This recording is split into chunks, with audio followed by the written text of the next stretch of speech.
Now I'm going to show you a tree diagram, but this time we're going to use a tree diagram with branch possibilities. So we'll do a traditional tree diagram first. Let's imagine that we've got a bag and there's 3 counters in that bag. There's 2 red counters and 1 blue counter, and we want to look at the possibility or the probabilities of getting different combinations of those. So there's 3 counters in a bag, 2 red and 1 blue. So if we draw our traditional tree diagram, then it means that we've got one branch which could be a red counter.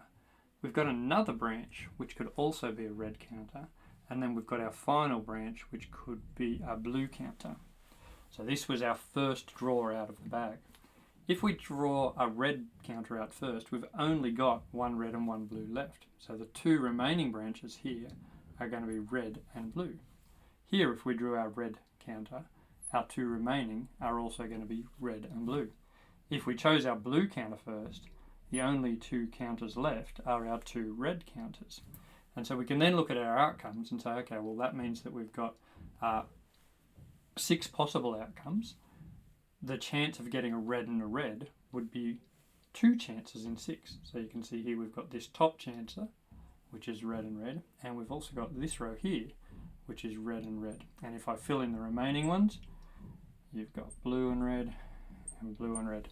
And so the chances of getting 2 red counters would be 2 in 6, which would be 1/3.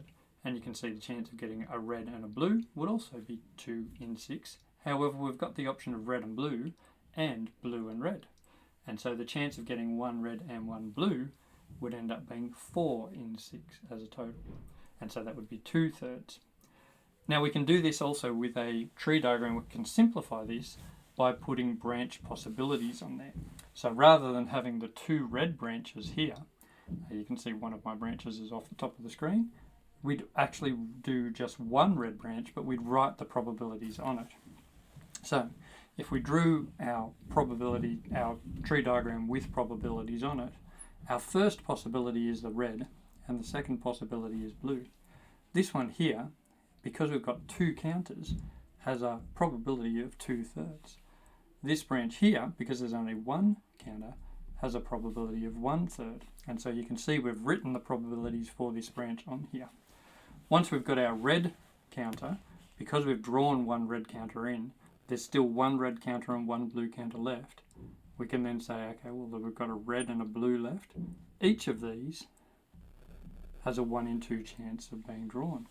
Here though, because we've already drawn our blue, the only possibility is that we will get another red counter.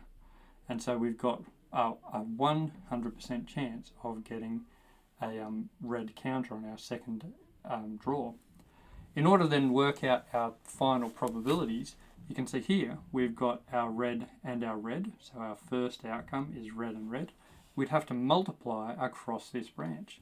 And so here we've got 2/3 times a half, which is 1/3. And so our probability, just like over here, is 1/3.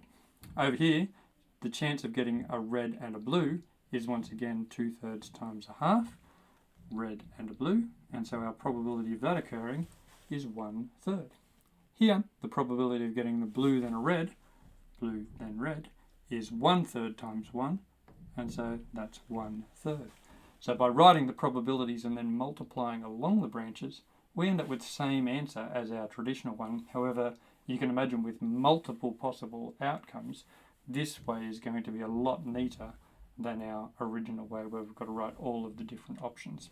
So this is a tree diagram with probabilities written on the branches, and this is a traditional tree diagram.